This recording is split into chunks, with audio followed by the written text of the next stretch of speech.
How are you? Good. So we're already recording. Look at you and your fancy microphone. We're not that fancy yet. So welcome to Scrap Talk with Shannon and Debbie.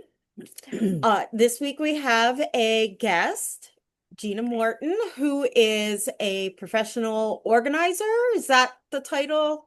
I'm more of a declutter coach, Declutter and coach. and then we organize with what's left. Yes. So why don't you introduce yourself and tell us about what you do and who you are? Yeah, great. So thanks for having me on, girls. It was really nice meeting both of you. Well, Debbie, I knew Shannon, but Debbie, it was nice to meet Yeah. you.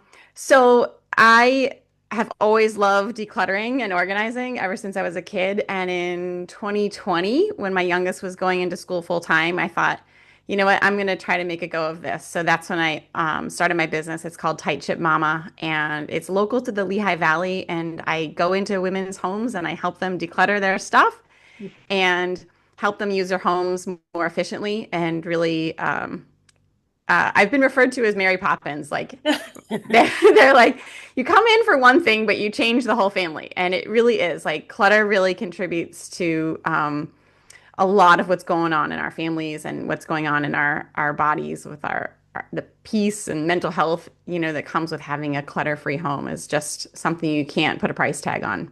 Yeah. Very true. Very true. And the what's the saying?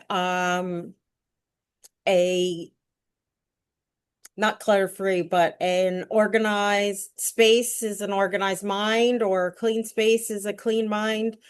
Yeah. It's very true. Yes, I agree. It really is true. And so that's what I try to bring to women. I have a podcast as well. And then I do coaching via Zoom worldwide, actually. So Oh, it's been it's really? been a great, yeah, it's been a really fun um, venture I've taken on. It's been great. I've met a lot So of great people. your coaching, is that with decluttering or with starting a podcast or doing your Um, So yeah, I don't teach people how to, we just had that little conversation because Okay. we're friends, but I teach women how to declutter. And so I can do it virtually and it's 1 hour sessions. And then I'll give you homework and we follow up and we make sure that you're held accountable to what you said you were gonna to do. So it's really been so much fun. Oh, well, technology, huh? Yeah. Yes. Yeah. Yeah.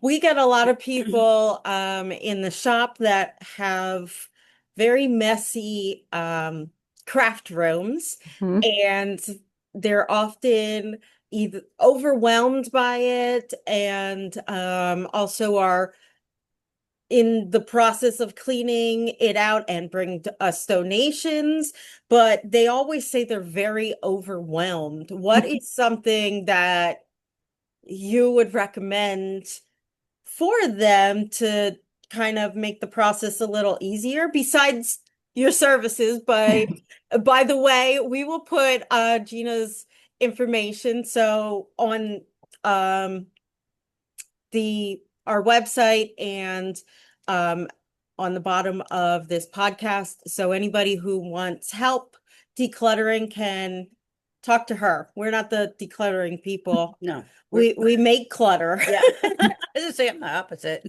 Yeah.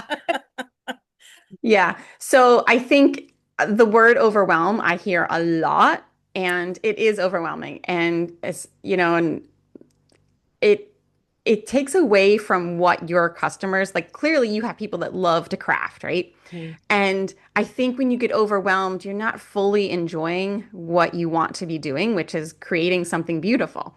Right. And craft rooms are really no different than a lot of other spaces in our home. Um, it can be a little bit more personal because it might be a project that you've started and you didn't finish and you want to finish it. So like there's a lot going on in a craft room, but it's really no different than hanging on to grandma's china because it's like, this is precious to me, but it's like, but are you using it? So, Right.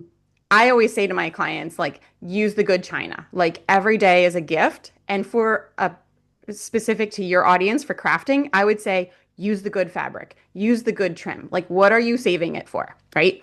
So, um, so let's talk about the overwhelm part. I don't like to go into a client and say, we are going to declutter 50 bags from your craft room because they would probably kick me out Yeah. first 5 minutes, right? So instead, what I would tell your clients to do is focus on what you really want to be doing, okay? So, and I know with crafting, trends come and go, like crocheting might be really big, and then it might be needlepoint, and then it might be knitting. Like during COVID, I think everyone did sourdough and knitting. And Yeah. like how many people are still doing that, but they probably bought all the things, right? Yeah, right. So I would say we all have the same 24 hours. That's our grand equalizer. And so what do you want to be doing with your time? And if you did all those things in your past, you had 15 different interests, but now you've moved into, let's just say, crocheting. Okay, that's your main thing. So then you say to yourself, what do I want to do? Do I have a project that's already started? Am I excited to get back to it all the time? Or is it kind of like, oh gosh, I should finish this. Okay. Then that's probably something that you're really not that passionate about. So I would say keep the things that you're passionate about, that you're really excited to finish or start. And then the other stuff kind of pales in comparison. And that's why I like to keep it in the positive. Like, what do you really love? What is this room for? What is this bin for? What is this basket for? And then it's very easy to define what you want to keep. So I would say focus always on what you love and what you want to keep. And then all the other stuff kind of pales in comparison. Well, how does that how does that work when we are multitasking crafters? We do like all those things, and I do like my crochet, but sometimes it's just seasonal, or sometimes I'll do my card making or something, and I love all of it. Hmm. I just have so much of it. Yes, I can't, whittle it down to, excuse me, one thing. right. So again, think of we all have a finite amount of space. Right. So I always say you can keep anything you want as long as you have the space for it. And that can't be piled up on the floor, prohibiting, people walking down a hallway or firefighters needing to come in your home. Like it has to be a safe and clear home, but you can keep whatever you want. And if if you're a single person living by yourself, I don't care if you have 4 bedrooms that are craft rooms because you have the space for it, right? But that's not what most of us have. Most of us might have um, maybe one area of our home, maybe 2 cabinets worth. So then you say, this is what I have to work with. So whatever fits neatly in these cabinets is this space that I have dedicated to this craft. Okay. And even like a basket, like if that's a space you have for your yarn, then maybe your yarn and your crochet needles or your knitting needles all go in that basket and that's it. That's the space that you have. And when that project is done, then you can refill that basket with new yarn. So it's kind of like That definitely sounds like, so easy I know. because I mean, I have so much yarn and mhm. I've been trying to, I have one basket in the living room where I sit to crochet, but that often is overflowing. And then I have stuff all over the place. And my husband's like, what are you doing? Like, clean this up. And then I take it and I throw it in my office to handle later, which I do have to go through my office because it's like I can't, it's bad space right now. Yeah. But you make a good point. Okay.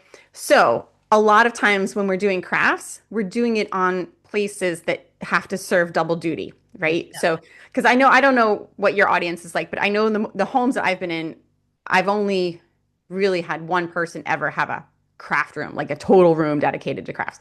So most of us, we need our kitchen tables, we need our dining room tables to eat dinner, to do homework.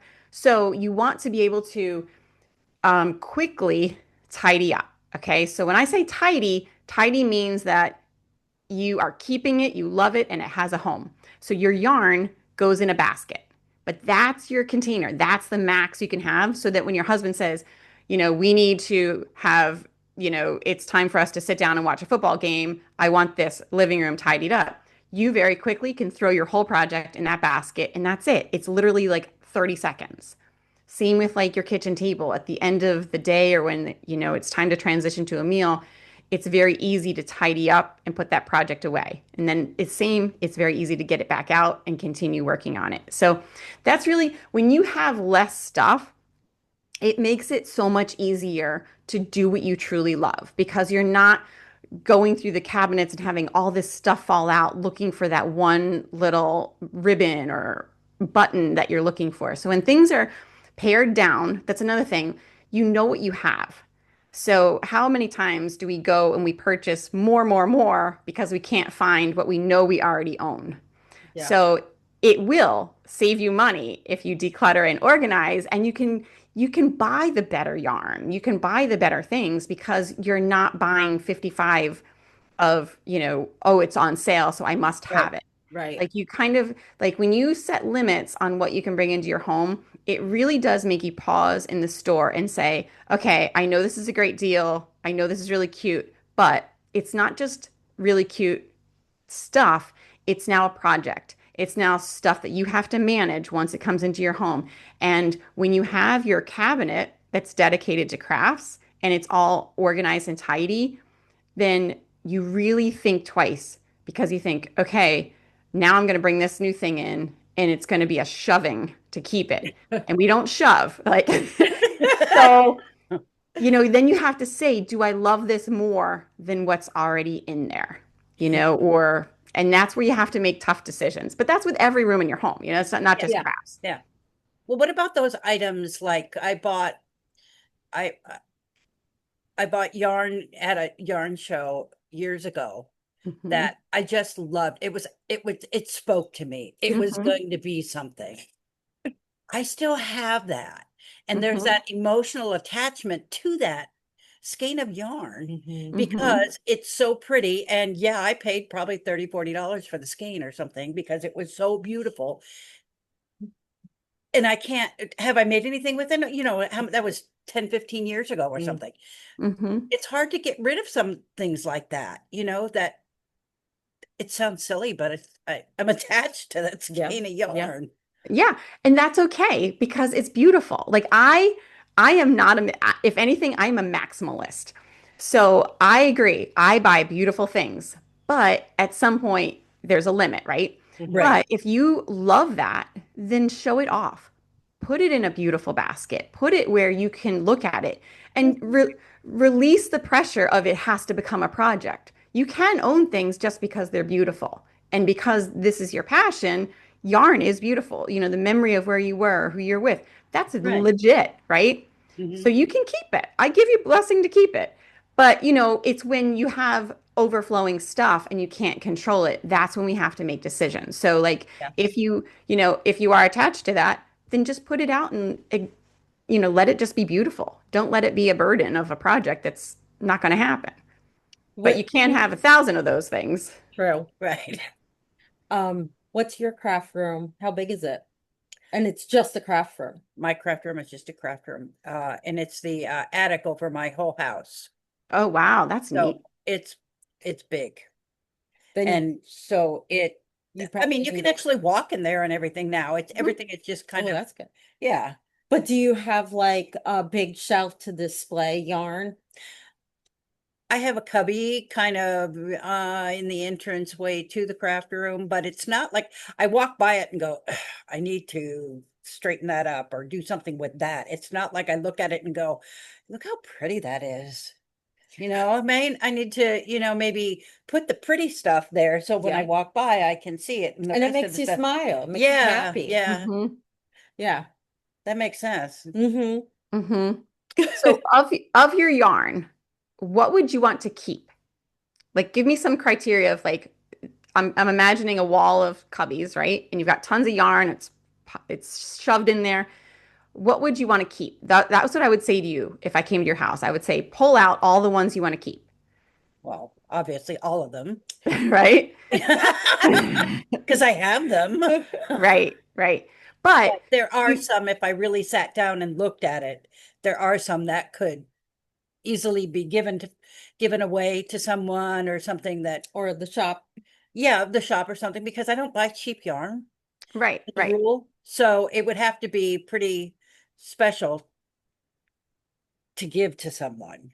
Okay. Oh, you gave me yarn. I know.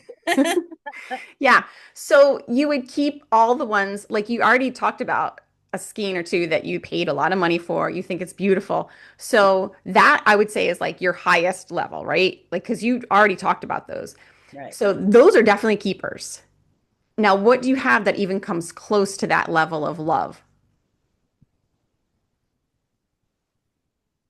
What do I have that comes close to that? Hmm.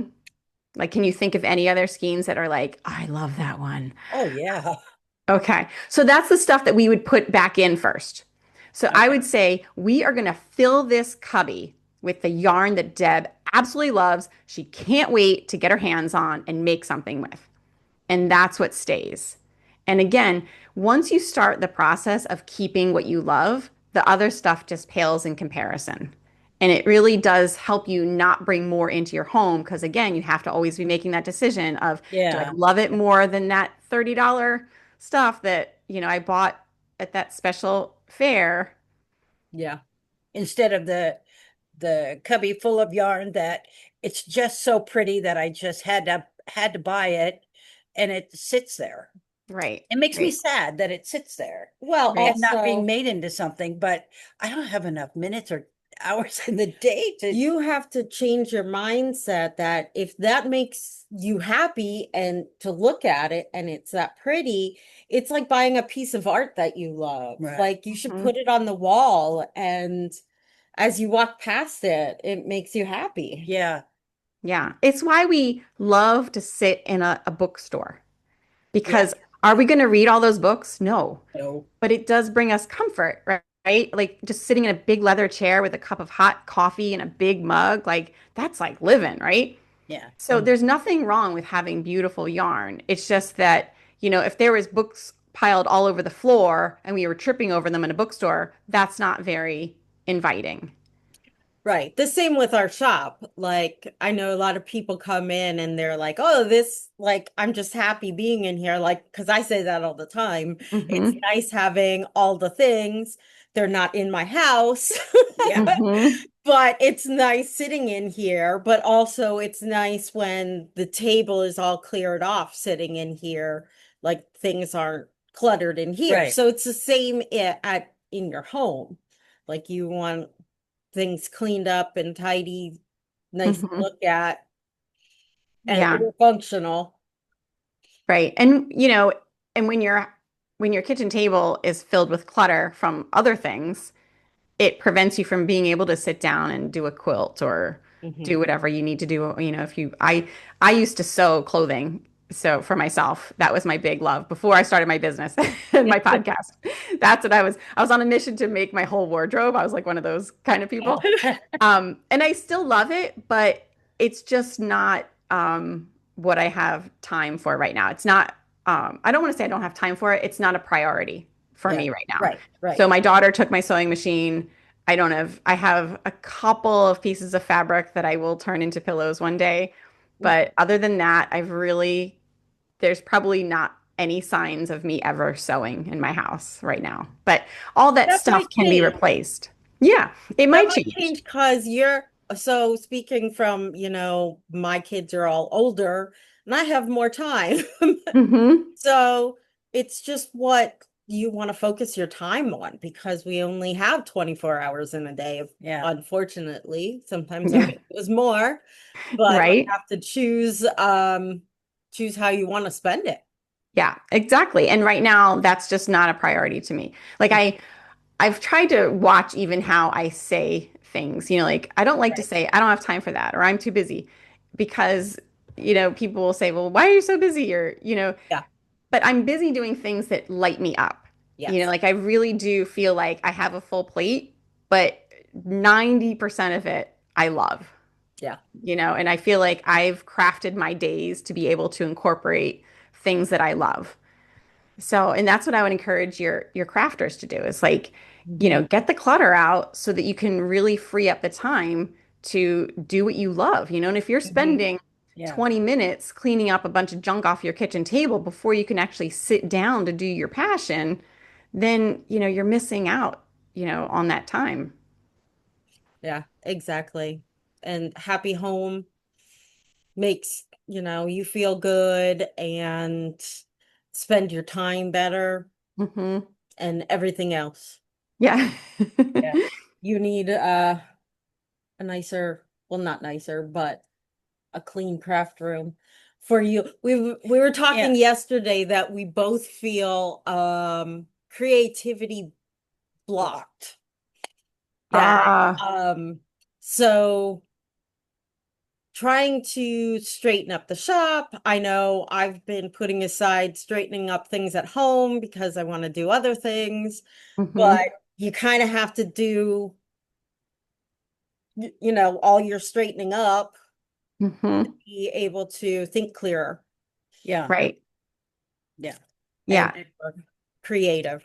So I call that tight. So there's a couple steps, right? Everyone always wants to jump to the organizing.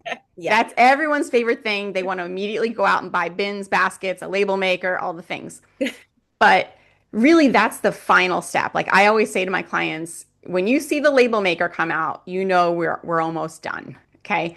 Um, and rarely do I even bring it out. Like it might be after working with someone for a year, and I want to make sure that your audience gets a realistic understanding of what goes on. Like we see these shows on TV and it's like, oh, in half an hour, their whole home is organized and beautiful. And that's really not the reality. Okay. And even when it bugs me when the homeowner leaves and then the organizers come in and they do all the things and they make Yeah, it beautiful. And it's like, if that's I went into your craft room, how in the world would I know what you want to keep? Right. Right? right.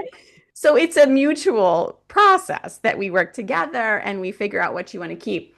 But the very first thing is you take care of the trash. Okay. So again, let's go back to the overwhelm because you Yeah. might walk into a space and be like, oh my gosh, where do I even begin? So with any room in your house, you always begin with the trash. It could be anything from an old newspaper, a magazine to take out cups and bags to, dead leaves on your plant, right? There's trash in every room. I don't care who you are, you've got trash. For crafters, it might be, what's on the floor that was just cut, so you start with just sweeping the floor. You start with, just getting rid of the obvious trash.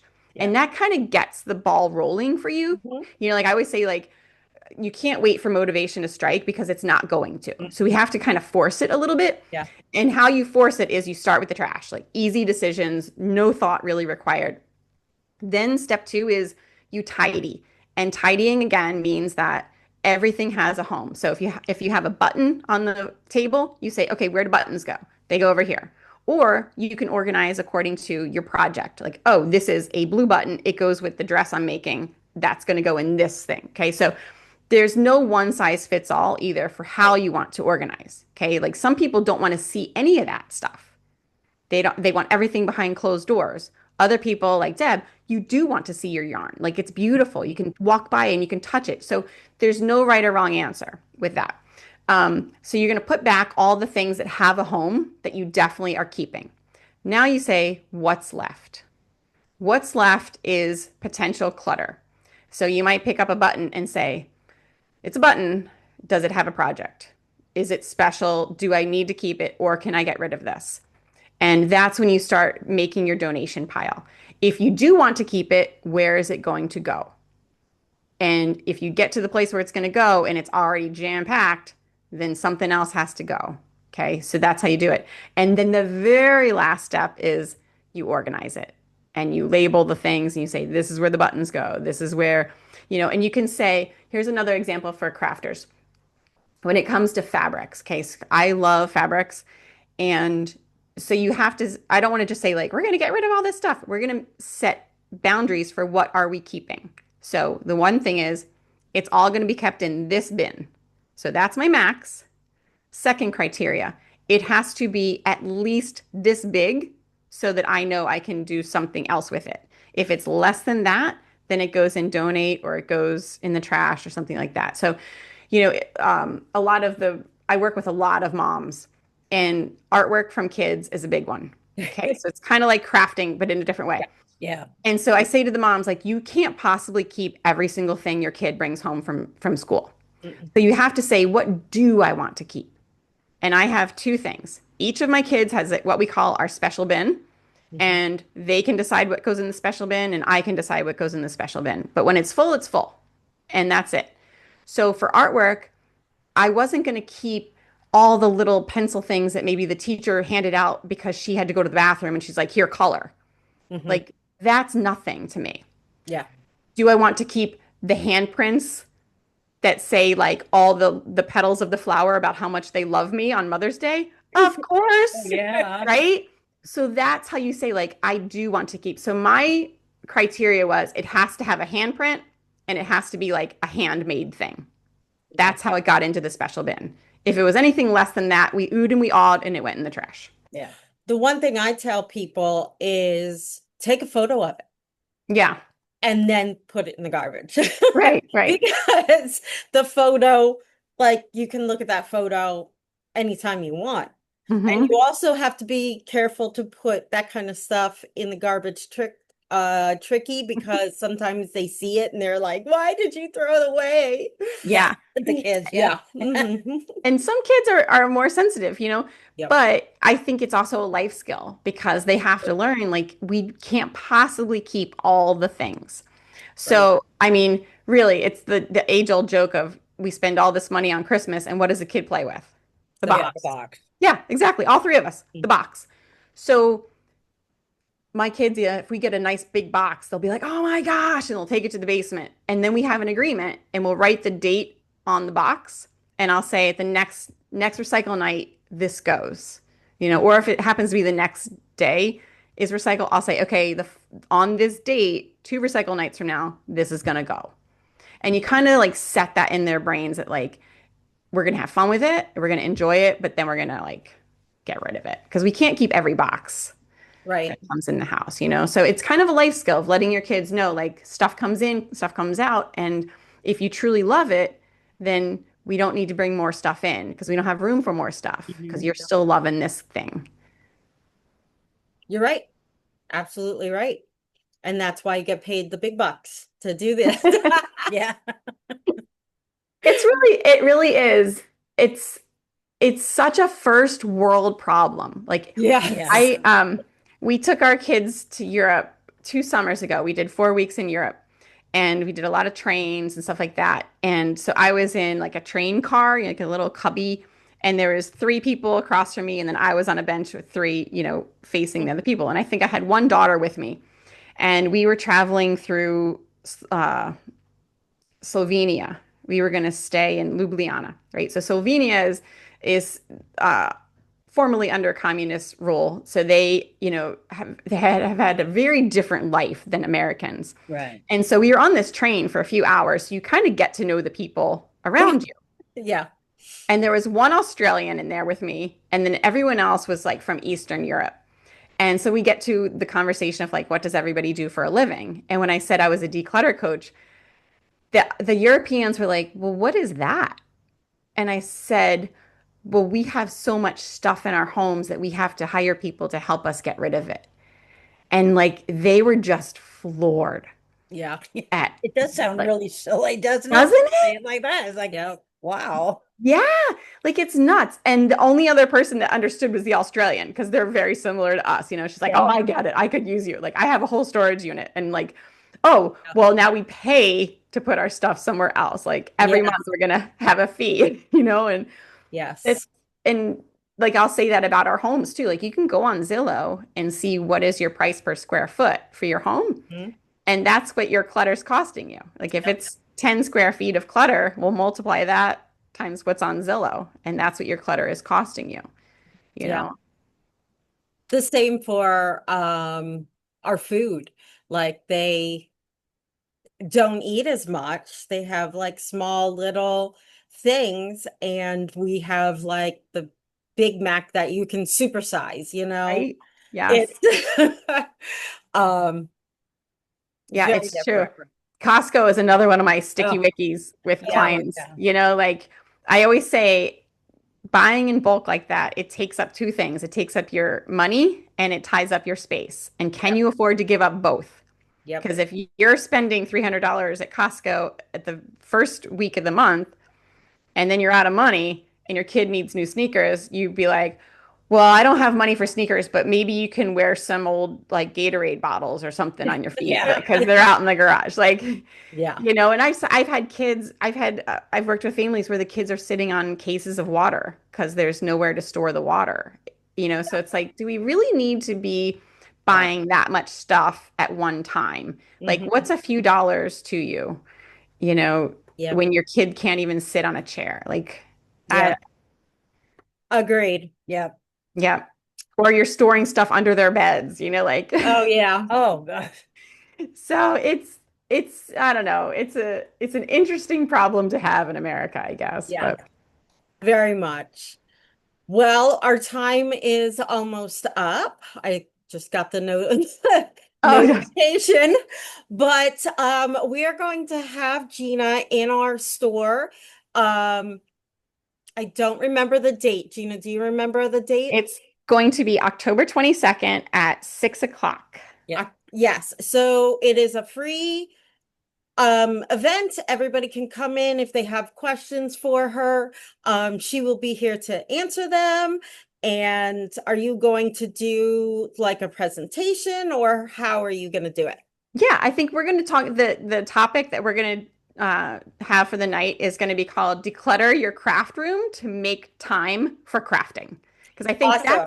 that's what we Perfect. all want to do. Like you Yeah. guys are, if you're listening to this, Yeah. you clearly love crafting. So Yeah. let's get rid of the clutter so that we can really spend time on what we want to do, which is crafting. Right. Absolutely. Yeah. All right, girls. Thank you for having me. Oh, thank Thank you, Gina. you.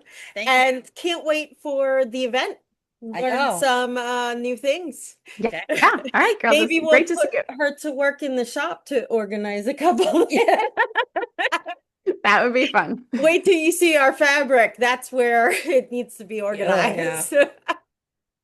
Well, All thank you right. for joining us, and we Sure. will see you in the shop. Okay. Take care, girls. Bye. Okay. Bye. Bye.